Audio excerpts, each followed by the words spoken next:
For more on the latest developments surrounding the death of Libyan leader Moammar Gadhafi, I'm joined by my colleague Pessin, Voice of America's London Bureau Chief, who joins us from Mislata. Give us a sense of what exactly is happening in the town that you are in right now, because I gather, of course, you spent perhaps most of the day in Sirte, Gadhafi's birthplace. That's right, Shaka. I just arrived in Misrata, which is about halfway between Sirte and Tripoli. But Sirte was just amazing to see. If you can imagine a town where every building, every house has bullet marks in it, has holes blown in the side, had a fire or an explosion inside, just about the whole town is destroyed. The hospital's still functioning, the mosques are relatively untouched, but just about every other building in the town is uninhabitable. It is quite a scene of destruction. But Shaka, what I saw when I entered the town was volunteers in the streets with brooms and shovels and a couple of big power shovels at least starting what will be a multi-year process of getting that town back on its feet. What about reports are that some people are already going back to Sirte? So if in fact they are going back, where exactly are they going to be living? Well, I don't think too many people are going to be able to live in Sirte, but some people are coming back to get their clothing, to get their other personal items. And this has actually already created some tragedy. Fortunately, not horrible tragedy, but at the hospital I learned today that about 6 children had been brought in who had gone back to their homes with their families, and they found unexploded grenades or other weaponry in the house. The children pick it up or throw it, and it explodes, and the children become injured. I saw a young girl of about 15 who had shrapnel in her lip, and her young brother had both of his hands in bandages because they were damaged when she picked up what seemed to be a rocket-propelled grenade, and she was going to throw it out of the house, but she dropped it and it exploded. So the word has to get out to all the families from Sirte and other towns in Libya. If you go home, be very careful about the unexploded ordnance. We know, of course, that Gadhafi was a son of the soil, and I'm sure that you had an opportunity to interact and talk with some residents of Sirte. What are their feelings what are they talking about Gadhafi's death and the manner in which he died? You know, Shaka, nobody wants to talk about the way in which he died. Nobody wants to look back at all. In Sirte, in Tripoli, all the people I talked to, they just thank God that the fighting is over, that Gadhafi is gone, and they look forward with a lot of hope to the future. It's very hard to get details out of people. They're still in this sort of euphoric period. But everybody is very hopeful that even with the differences in the country, the people who supported Gadhafi, the people who opposed him, everybody's hopeful that they'll be able to move forward together. But it's early days here, and as we know, democracy is very difficult, especially in a place that has not experienced it for a long time. So I think, Shaka, we're still in the honeymoon phase, still in the euphoria. We know, of course, that some of the soldiers that were last seen with Gadhafi in Sirte were basically people you would characterize as foreigners. Some were Mauritanians, and others were Tuareg from nearby Niger. Have you seen any evidence to suggest, as the NTC was alleging, that Gadhafi indeed was using people called mercenaries who happened to be black? I did not see any evidence of that, but all of the dead bodies have now been moved out of sight in Sirte. And, you know, I think we've all heard for many years that Gadhafi employed mercenaries, that his personal guard was hired soldiers, not Libyan soldiers, and they only had allegiance to him. So it would certainly not be surprising. And certainly some of the footage we saw of the Gaddafi guys who were captured at the very end in Sirte last week would indicate that there were some black Africans in his employ, but I did not see any evidence of that today. What about the fact that you do also have what you would call indigenous black Libyans? How can one tell the difference between the indigenous black Libyans and those who are being referred to as Africans from Sub-Sahara?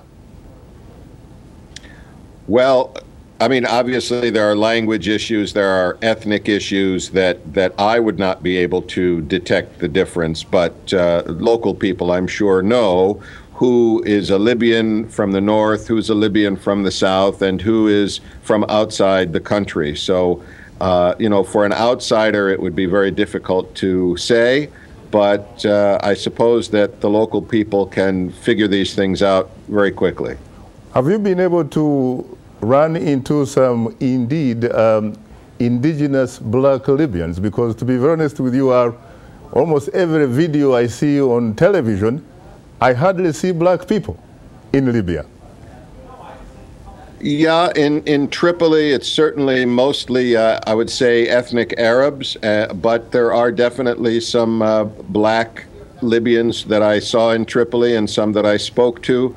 I spoke to one young woman from South Libya, ethnic black African person who is a medical intern at the university. She finished her studies and is doing her training now in the hospital. And she talked to me about how happy she was that Gaddafi is gone, that she will now be able to live a freer life and get on with her career, you know, without having all the oppression and repression and of course, the war. Which delayed the start of classes this year at the university. So I did have a very nice interview with a very nice black Libyan young lady. Well, you know as well as I do, perhaps, are that most of the reaction that has come from sub-Saharan Africa has actually been in favor of Gaddafi. They look at Gaddafi as a hero, as a Pan-Africanist, as somebody that did something good for them. Have you found any evidence on the ground in Libya, people who also look at Gaddafi in the same way, or do they in fact feel very negative about the man? Well, I think in these days, it's going to be very difficult, and in fact it has been difficult for me, to find people who will say, hey, Gaddafi was a good guy. I like Gaddafi. I'm sorry he's gone. Nobody has said that to me in the last 4 or 5 days that I've been here. It would be a very difficult thing to say at this time. I think it would make the person a target for other people who didn't like Gaddafi. So it's very difficult to gauge that exactly. But certainly you're right, Gaddafi was seen as a Pan-Africanist. I saw a billboard in Sirte today. It said something like the Arab space and the African space is one space. So this was one of the themes of his persona, of his personality. And I'm sure there are plenty of Libyans who agree with him on that point. But on what you said about maybe he looked better from a distance than he looked up close, I think we see that with a lot of leaders. A lot of leaders have a good reputation abroad, but domestically people have more information. They see the good and the bad, and they form a more realistic opinion than you can form from a distance. And the opinion that seems pretty clearly was formed by a majority of Libyans was that after 42 years, Gaddafi had to go. What about his son, Saif al-Islam Gaddafi? Have you heard anything about him? Because the last reports I saw suggested that he may in fact be somewhere around or near Niger. Yes, that's what I had heard, that he certainly fled. He probably went to the south, and he may be trying to get into Niger. You know, Shaka, we also heard several weeks ago that Gaddafi maybe was going to try to get into Niger, but now we know that he stayed. So whether Saif al-Islam is somewhere in Libya or heading for Niger, we don't really know, but I know that they're looking for him. They want to find him. They want to close the chapter once and for all.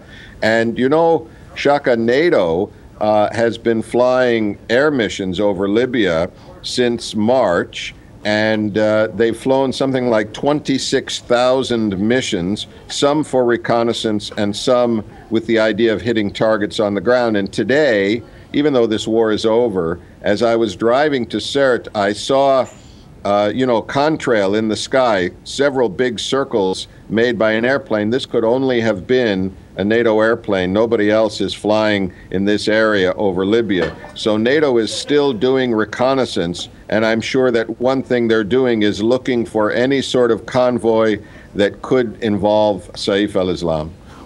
You talk about how the war is over. What are the specific indications on the ground suggesting that indeed the war is over?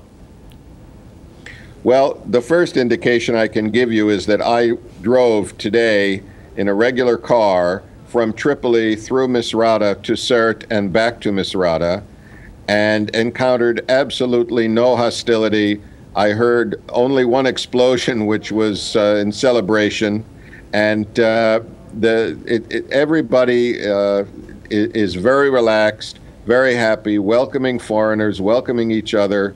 And certainly in the areas where I've been, the war is definitely over. And I have not seen, and I don't think you've seen, any reports of any fighting anywhere in this country. I think the last stronghold of Gaddafi in Sirte was truly the last stronghold, and it's over. Now, there's a question: could there be an insurgency? Could Gaddafi's supporters launch a guerrilla war like what happened in Afghanistan, like what happened in Iraq? This is related to the question about Saif al-Islam. But so far, there's no such thing happening, and everybody's very hopeful that such a thing will not happen. But we have to wait and see. Well, thanks, Ar, for your insight, and we'll stay tuned to Voice of America's English to Africa for the latest developments in Libya.